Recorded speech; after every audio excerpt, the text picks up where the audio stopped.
I had the worst airplane food flying from Singapore to Bali on Singapore Airlines. Just kidding! Not this time round. Previously, so many people commented that the food was bland because it was vegan and economy class. Like, how does that even make sense? I had the vegan meal again because I'm a vegan, and it was scrambled tofu with soy milk. Just like any other human, I expected the food to at least be seasoned, and this meal ticked the box. The mushroom, tofu and potato had good flavours and texture. I also drank 2 cups of Singapore Sling at 9 AM. Amazing. Overall, the meal was pretty decent. I would give it a 7 out of 10. This is how much I spent eating Indian food in Bali. First up, Muraku snack, which was given to us for free. Crispy and addictive, 8 out of 10. Next, masala dosa with potato curry that is the size of this dog. For 85,000 rupiah, the crispy dosa and the 3 sauces were very good. 8.5 out of 10. Next up, we ordered 3 dals, dal datka, dal fry and dal palak for 85,000 rupiah each. They were all very flavorful, but they tasted the same. 8 out of 10. Overall, today, I'll be eating $100 worth of food in Bali. For breakfast, I'm having leftover donuts from a shop that was run by a dog. #dog labor. I had 6 tiny pieces from each flavour that forms into one donut, which totals up to 40,000 rupiah, which is around 350 Sing dollar. Go watch the full video on my YouTube channel. Rating everything I ate at a vegan pastry shop in Bali. Carrot cake 7/10. Very chocolatey but -3 points for the bitter cinnamon aftertaste. Chocolate hazelnut pralini cake 10/10. Very rich and creamy. Paris breast 6/10. Choux pastry was alright, but cream was not rich enough. Pecan tart 6/10. Tart was good, but not much pecan flavor. Raffaello cake 8/10, packed with thick cream that tastes like white chocolate. Rating everything I ate at a vegan pastry shop in Bali. Mixed berry 9/10, perfect crunchy shell texture. Very fruity and refreshing. Taro macadamia macaroon 7/10, filling was thick and had a hint of coconut taste. Pistachio macaroon 6/10, love the jam but the pistachio flavor could be stronger. Strawberry macaroon 8/10, flavor was light and fruity. Texture could be thicker. Caramel 7/10, can't tell that it was caramel, but it was still good. This was how much I spent for takeaways in Bali. We ordered vegan black pepper crepe that was basically fried cauliflowers in black pepper sauce. Love the black peppery sauce. The tofu katsu portion was huge. The curry itself was alright, but the tofu texture was quite hard. Next was the chili oil peanut noodle with the chewiest noodle. The vegan chicken broccoli tofu balls had a strong ginger taste, which I'm not a fan of, but I love the vinegar flavour of the homemade sauce. The Korean spicy tofu chips that were coated with gochujang sauce and roasted crispy peanuts once again had the hard tofu texture. The king oyster mushroom was missing the carbonara taste, but the more I ate, the more addictive it got. Falafel wrap was not bad, very creamy and saucy. Overall, everything I ate from a supermarket in Bali. I got 2 vegan cookies for our Mount Bator journey, which we drove out instead of hiking up. The chocolate chip cookie had big chunks of chocolate chips, but the texture was on the harder side. The vegan oat cookie had a softer texture, and both cookies had the perfect amount of sweetness. Dipping them in the tea made them very soft and yummy. It sounds weird, but you should definitely try it out. Next was the air fahor, that was a peanut butter filling sandwiched between 2 biscuits with chocolate coating. The chocolate and peanut butter paired really well and the ratio was perfect. How much a buffet in Bali cost? This place is called Sour Bali and they serve a fully vegan buffet. Sadly, I was on a diet, so I had to skip the salad bar. Moving on to the main part, they had some glass noodles, fried sweet potato, curry, tempeh tofu with tomato sauce, fried tempeh chips, mini vegetable fritters, and other veggies. My favourite was definitely the vegetable fritters. I heard that desserts are good while you are on a diet, so I had to try them. There were 3 types of kueh. The brown muffin looked like kueh mangkok. The purple kueh is just shredded coconut, and I have zero idea what the last one was, so comment down below if you know why's that. We got 1 blueberry and 1 chocolate mousse cake, which was not included in the buffet, for 25,000 rupiah each. Both cakes were very creamy, jiggly and coconutty, and this was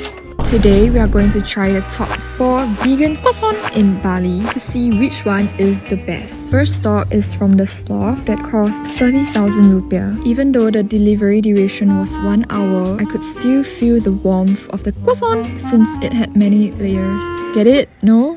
Okay, moving on. Taste-wise, it was very flaky, and even after heating out the next day and losing its flakiness, the croissant still tasted so good. Go watch the full video on my YouTube channel. Eating whatever I want in a day in Bali. For breakfast, we ordered in for namaskara. They have a full breakfast with sweet potato rosti, avocado, and other veggies. My favorite was the crispy rosti, and look at how pretty and flaky were these croissants. Next were these avocado toast with not so crispy shoestring fries on top. The banana bread was alright, which was more moist and fluffier. Then we went for water rafting and had a lunch buffet. I bought a mango raspberry sorbet and one more lychee watermelon sorbet, and they were so refreshing. It was zest for dinner, and I got this thick matcha latte frap with coconut whipped cream. The big grill burger with shiitake patty was not bad, but not the best burger there. We got a strawberry and cream waffle with ice cream that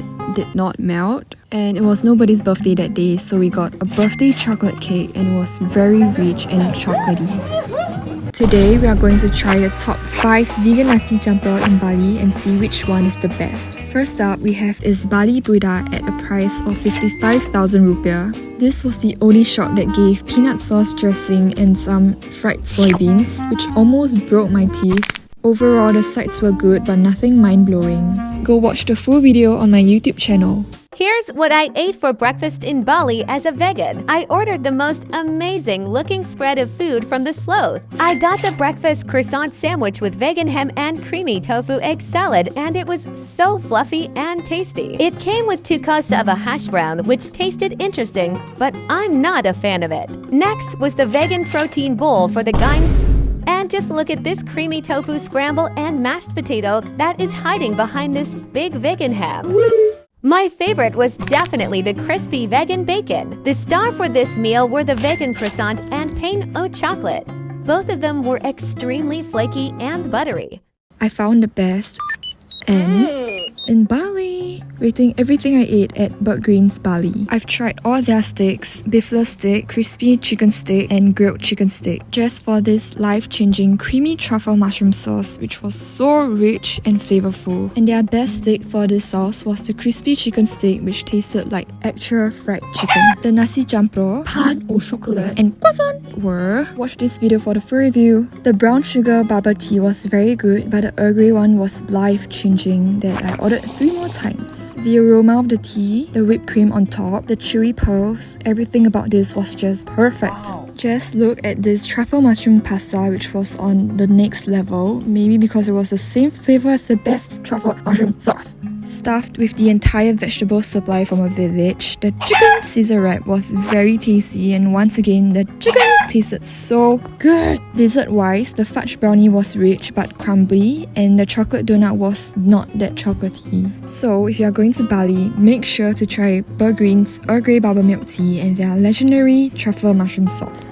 We were too late to catch the Bali Kecek dance, so we went for dinner at a random warung with vegan options called Warung Pejana Uluwatu. I got the vegan burger and tempeh rendang. The rendang looked simple, but it was very rich and creamy, and even though the tempeh was thick, it was cooked perfectly and had no bitter taste to it. The vegan burger was a chickpea patty that somehow looked too green with avocado, and the patty was crispy, firm, and perfectly seasoned. A random Google search turned out to be an amazing find with the cutest company too. Everything I ate on the last day of Bali. I went to Namaskara for the vegan croissant, but it was sold out, so I got the eggplant sandwich instead, and the sauce was so good. The gyoza filling tasted different and interesting. Next, this coconut ice cream was so rich and creamy with extra crunch. I also had the coconut water, which tasted very sour. Before the flight, we went to Moringa and had chorizo tacos, which were packed with fillings, chorizo naan pizza, nori maki rolls with cauliflower rice, and my favorite, not squid rice bowl that had the texture of actual squid, and some raw vegan cheesecake and mousse pie for desserts, which were pretty good. And that's the end of the Vegan in Bali adventure. See you in the next one. Rating what I ate on Singapore Airlines flying from Bali to Singapore. I ordered the vegan meal and I got a tofu fish cake with rice and veggies. The tofu looked soft, but taste-wise, before that, let's talk about the rice. It had no sauce whatsoever, which made it really bland. At least the carrot was cute. Thankfully, the tofu was fluffy and nice, which saved the whole dish. The dessert was cheesecake with one grape, and it was edible. To end the meal, I had the Singapore sling. Yummy. Overall, it's a 5.9 out of 10.